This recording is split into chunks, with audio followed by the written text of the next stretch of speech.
Well, here's the walk around. Since I got my lazy butt moving, I gotta turn off the hot box. It's a big hot box. So I don't want to get popped this morning because Zoe already got popped this morning.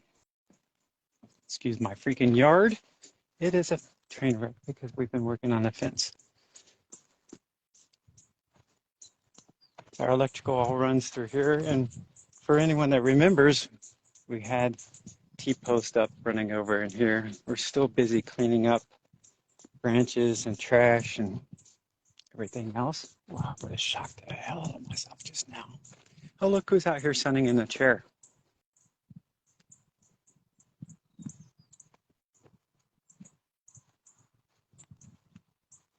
So our electrical goes all the way over here.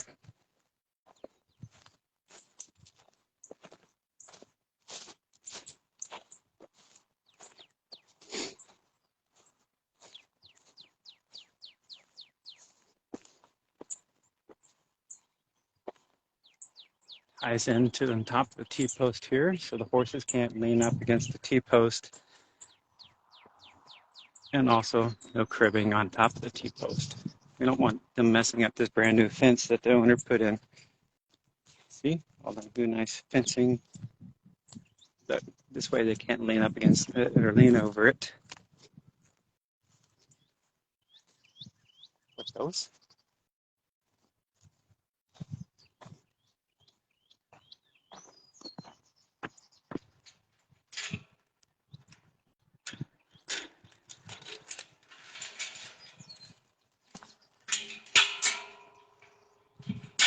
Say hi. Probably no one on anyway.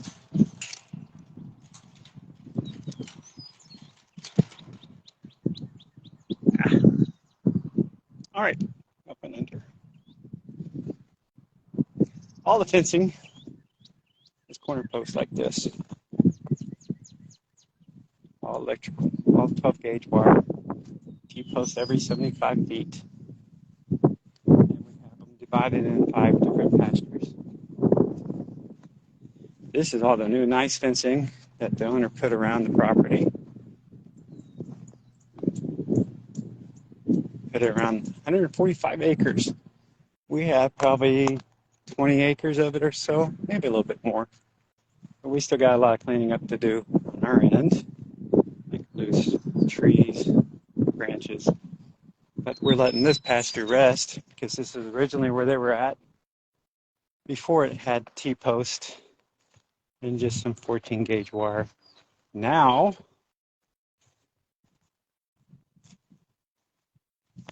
we got on the new fancy stuff.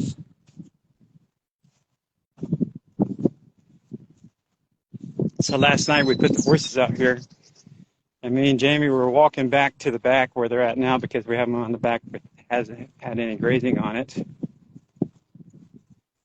And we hear this ba-ding, and all the lines vibrating.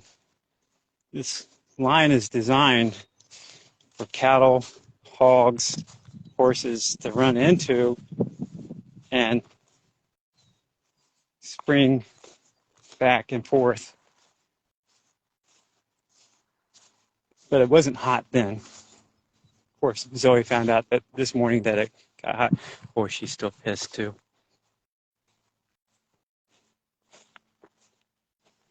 So this one's resting. We're gonna rotate them around. Oh, look, it's devil trees.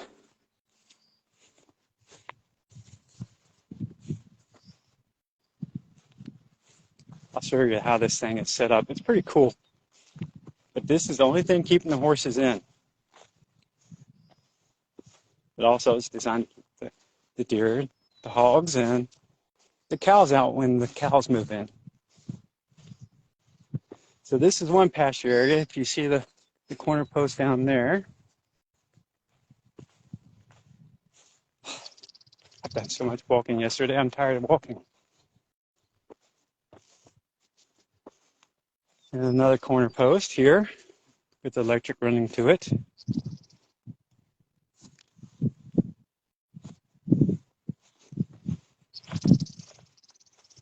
And another paddock. Look how good the grass looks out here. This is way nicer. The grass over here is nicer than where they were at before. That's my opinion.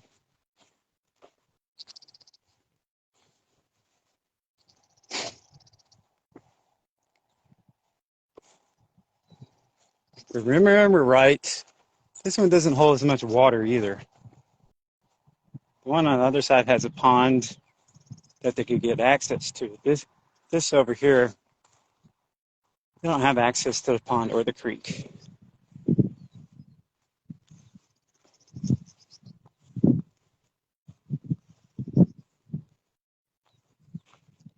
And it's relatively flat. See, they're out in their paddock that we let them out on last night.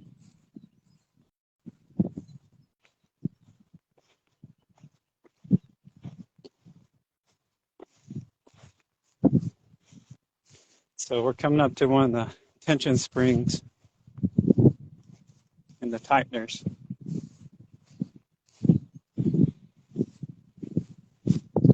So that right there allows the line to be pulled by anything heavy and bounce back. And the line's designed to handle, I think it's 170 psi, 170,000, my bad. So you got your corner post there.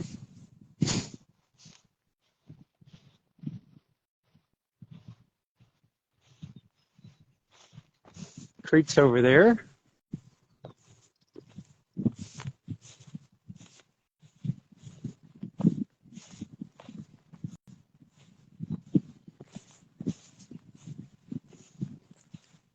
The reason it's done like this is because I don't know how many head of cattle are going to come on the property also. So we can keep our horses separated from the cattle.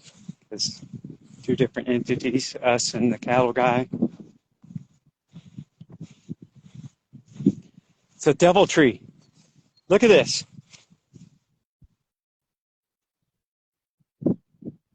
They snag you when you're least expecting it.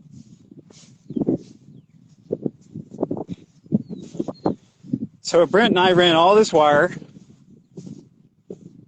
which we had got 8 rolls of this wire for free. Guy down the street had it. Apparently, when they were unloading it from a semi, it fell off the pallet and all the reels. So when you have a bunch of wire like this that's a quarter mile long on each roll, and the spool breaks, it's a big jumbling mess.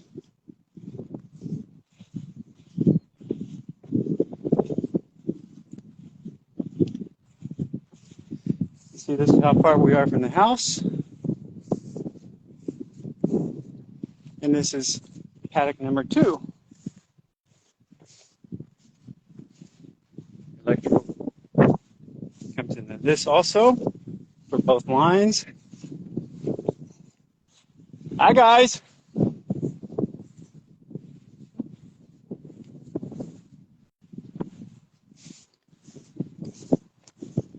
There's the creek over there. Look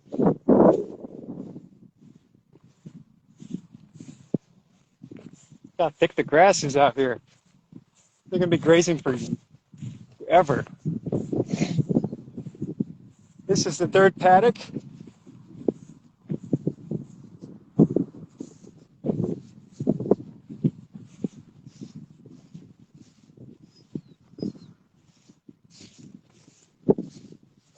The only reason for the T-posts and the insulators is just basically to kind of keep the line straight.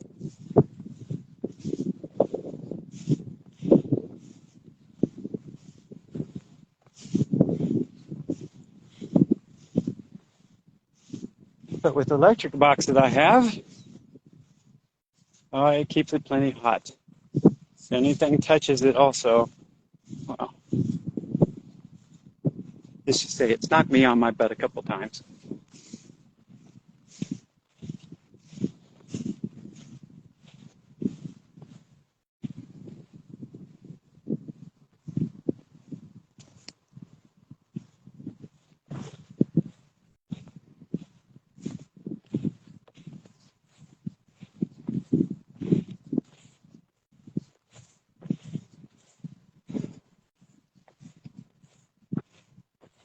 I must have walked this thing about 6 or 7 times yesterday. So we had to make adjustments to the insulators on the T-post and cut extra wires. I put insulators on the barbed wire fence coming up. I'll show you. They were too short, so I had to take them all down, put new ones up.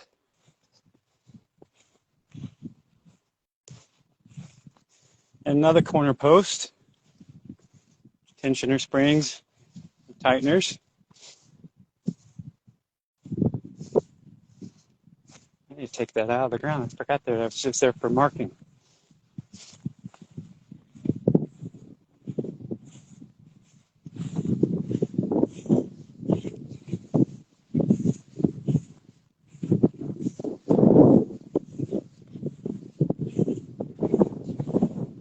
Luckily, it's not super windy today.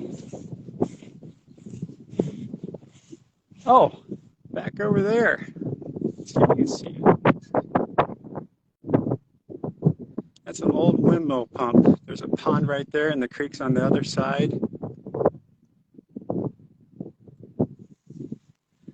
Thank God we don't have that port because they'd be in it all the time.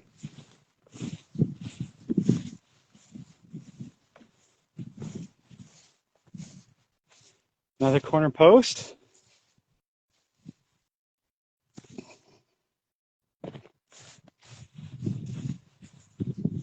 Well, and it's having a 12 to 1400 pound horse run into the line last night. Nothing happened to it. It did as it was designed to.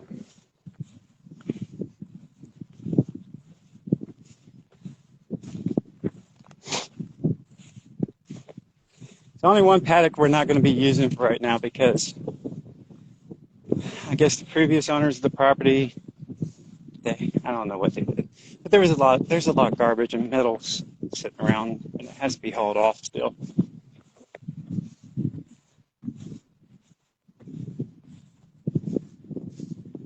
Our electric still going out here. Everything's still hot. Runs hot over to the T post. All the new fencing. We didn't do that. So no cribbing on post. No leaning over post.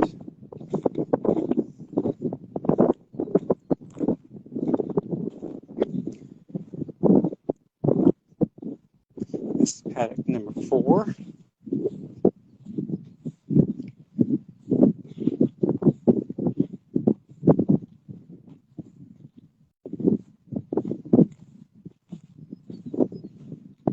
A cotton field, which I look forward to the allergy attacks from that later on.